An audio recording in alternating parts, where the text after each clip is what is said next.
Kaya fake news ka, Chairman George Garcia, kapag sinasabi mo na porket private connection ay hindi na pwedeng ma-hack.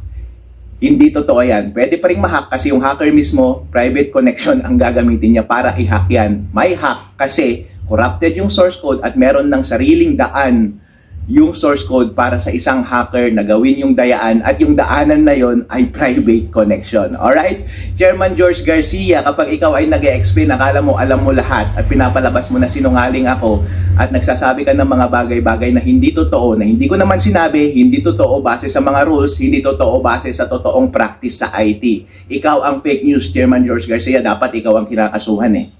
Magandang araw po sa inyo. Matindi itong pasabog ni Atty. Harold Respicio tungkol dito sa COMELEC sa pagtanggi ni George Garcia. COMELEC chairman na tanggalin daw sa computer connection habang or yung counting machine habang nagbibilang. Ayun, habang nagbibilang ng boto sa bawat presinto. At para daw nga huwag mapasok ng hacker. Ito na may kapayapaniwala, credible itong si Atty. Harold kasi ito pala isang IT expert pala ito eh. IT expert. Tapos ngayon tumatakbo siyang mayor ng kanilang lugar.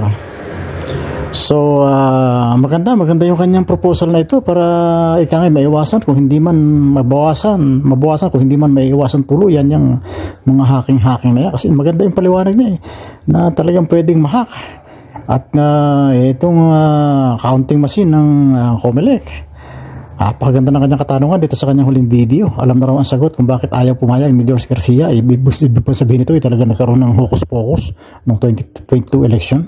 Tayo lang ay medyo napapaisip kung bakit biglang sumulpot si Atty. Respicio. Bakit hindi siya sumulpot noong 2022? At talaga ngayon lang siya sumulpot. Ngayon lang Marso, I think. Ngayon lang siya naglabas ng pahayag. At saan kaya siya kumukuha ng kanyang kakaibang tapang? Sino kaya ang nasa likod ni Atty. Respicio? Yun ang magandang tanong na dapat ay masagot. Sino ang puwersang nasa likod ni Atty. Harold Respicio? Siya ba ay kumikilos mag-isa o may malalakas na grupo na nasa kanyang likuran? Sa COMELEC, lalo na yung mga nangyari nitong mga nakaraang araw. COMELEC, simple lang ang panawagan ko sa iyo, Chairman George Garcia. Maglagay ka lang doon sa Annex B ng Resolution 11098. Sabihin mo lang doon isang sentence. Huwag i-connect sa internet ang automated counting machines bago at habang nagpiprint ng election returns. Period. Wala nang iba. Walang mawawala sa mga botante, walang mawawala sa COMELEC. Napakalaking question po, bakit ayaw ninyong gawing ito? Walang ibang paliwanag, alam nyo na ang sagot.